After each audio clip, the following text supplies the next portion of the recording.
All right, welcome in. I'm Brian Edwards of MajorWager.com, and we're talking NBA free agency and what a wild week and change it has been in the 2019 NBA offseason. It looked as if Brooklyn was the big winner early on, and they were. But I think now that the dust has settled, I think we have to claim the Clippers as the overall winner as they win the Kawhi sweepstakes. As Kawhi let Paul George know, if you can get to the Clippers, I will sign there. George demanded a trade from OKC. They were able to get a lucrative haul from the Clippers, but the Clippers get Paul George, and then they get Kawhi. They did have to give up Gallinari and Shai Gilgeous-Alexander, who had an excellent rookie season out of Kentucky, and they had to give up 3 unprotected first-round picks, but not until 2022, 24, and 26. Those picks go to OKC. OKC also, they had to get Miami and Philadelphia involved in the deal. Jimmy Butler goes to Miami. Miami has to send 2 first-round picks to OKC as well, a 2021 unprotected and a 2023 another first-round pick that is protected 1 through 14. So OKC gets 5 future first-rounders, and they have the right in 2023 and 25 to swap first-round picks with the Clippers if the Clippers, have a higher pick. OKC and Sam Presti, the GM, also dealt Grant to Denver for a 2020 first-round pick, and now reports today, and we're coming to you on Monday, July 8th, reports today from Shams over at Stadium and The Athletic, and also from Woj at ESPN, obviously that's Adrian Wojnarowski, that now OKC has met, or Presti has met, with Russell Westbrook's agent and Westbrook, and they are open to taking trade offers for Russell Westbrook, and Miami is interested, as what Woj reported in the last hour. So OKC, a massive rebuild. Now Sam Presti and Billy Donovan were considered to be on the hot seat. This is a lucrative haul for OKC as we look long into the future, but not enough to keep Presti around. We shall see. And Billy Donovan, a massive rebuild, the record is not going to be as good. So we shall see. But OKC's in flux here, but they're going to get back a lot. I mean, and they also got Gallinari's expiring contract, and Gallinari's a hell of a player. And they're going to deal Gallinari, whether it's before the trade deadline, because teams are looking to acquire an expiring contract to create cap room for the upcoming, what would that be, the 2020 summer and free agency, or a playoff team looking to just add a key part, because Gallinari's a heck of a player.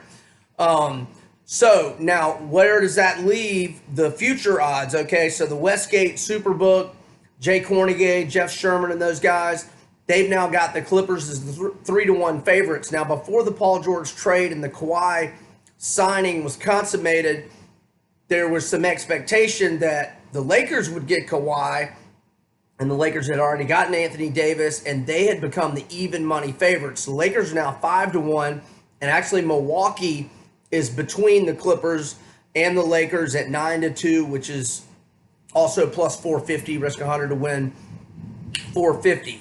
Now, what did Milwaukee do during free agency? Well, they re-signed Chris Middleton and Brook Lopez, and they added depth on the interior with Brook's twin brother. They added Robin Lopez, and they also were able to get Wesley Matthews on the cheap. So now they lost Malcolm Brogdon, but they played well when he went out this past year.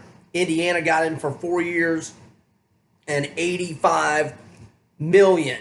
Other teams that I liked what they did, well, obviously Brooklyn with KD, Durant, Kyrie, DeAndre Jordan, and they also added Garrett Temple And they've still got some good players, even though KD's going to be out for all of this year. They don't have D'Angelo Russell anymore. He goes to the Warriors, but Mark Stein reports that the Warriors are going to be looking to trade Russell, not if, but when. But so back to the Nets, they still have some quality players, and they got Spencer Dinwiddie, they've got Joe Harris, they've got Karis LeVert, they added Garrett Temple, a nice defender. They got Taurean Prince from the Hawks in that pre-draft trade. They've still got Jarrett Allen, the big guy who was a one and done at Texas, who's got loads of potential. Brooklyn, their future odds are 40-1, obviously, because KD will be out all of next year, or at best he could get back late in the year. So it goes Clippers 3-1 odds, the favorite. Milwaukee plus 450. Lakers 5-1.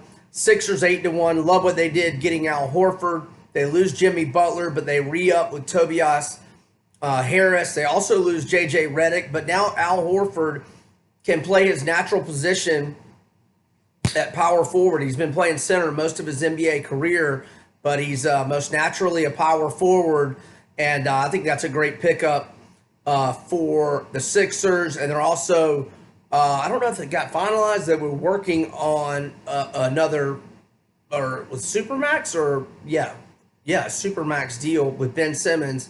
Now, how a guy who can't shoot a three-pointer or hardly a free throw can get a Supermax deal, I don't know.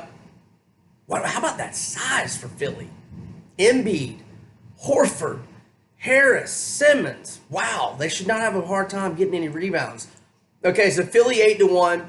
Golden State and Houston are both 12-1. Denver and Utah are both 14-1. Now, Utah traded Derrick Favors.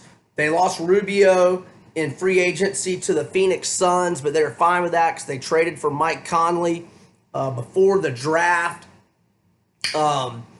So the Jazz have done some nice things. They also got Bogdanovich from the Pacers, and Denver, they got Grant from OKC in that trade for a first-round pick. They re-upped with Millsap. So, Denver and Utah are legit contenders in the West, and they're 14-1 apiece. Then you've got Boston at 25-1 and Portland at 30-1. Brooklyn, Indiana, Miami at 40-1. Dallas and the Spurs at 50-1. Okay, so let's talk about the Pelicans. I love what David Griffin has been doing. Just absolutely on fire. He gets Derrick Favors, the grizzled vet, who averaged for his career, he's averaged 11.6 points, 7.2 rebounds per game. And they get the EuroLeague guy, Nicolo Melli, on a cheap deal. He's 28 years old, big guy, 2 years, $8 million. And maybe my bang for buck, pound for pound, inch for inch, penny for penny, best free agent deal of the entire offseason. I'm going to give that to the Pelicans, J.J. Redick. 2 years, $26.5 million. They also have Zion. Now they get Favors. They've got Drew Holiday. New Orleans. Things are looking up for the Pelicans, although they have 200-1 odds this year, just like my Atlanta Hawks.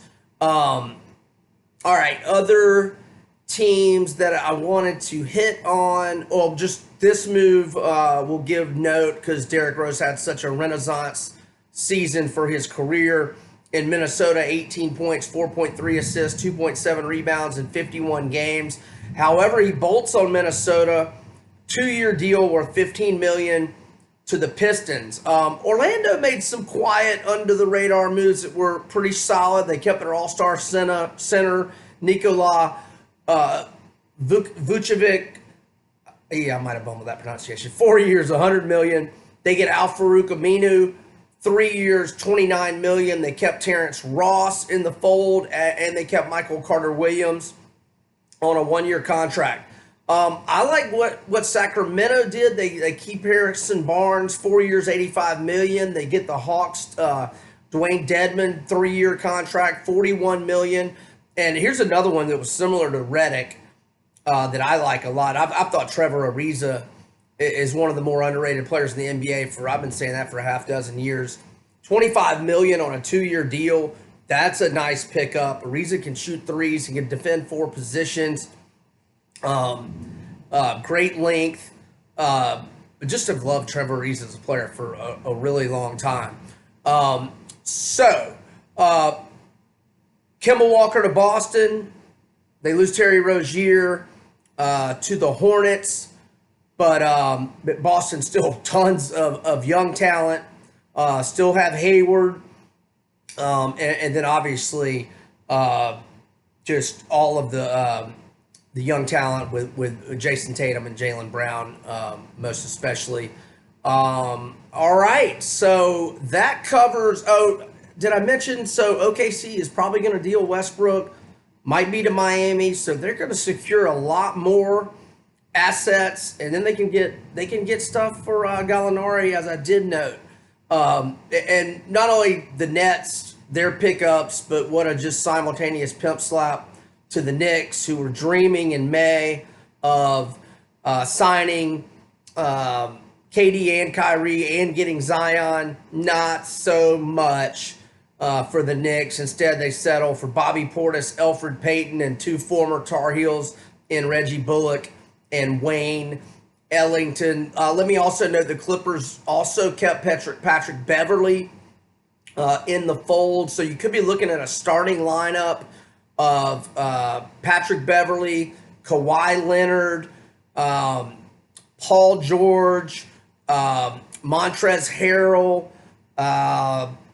Oh gosh, who am I missing at the 4?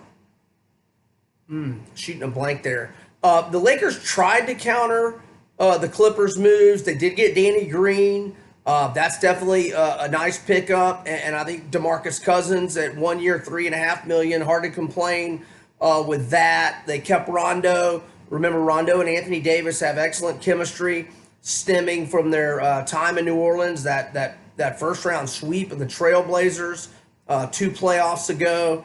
All right, so there you go. NBA free agency. Hope that gets you updated on most of the key moves. I'm Brian Edwards of MajorWager.com. Over and out for now.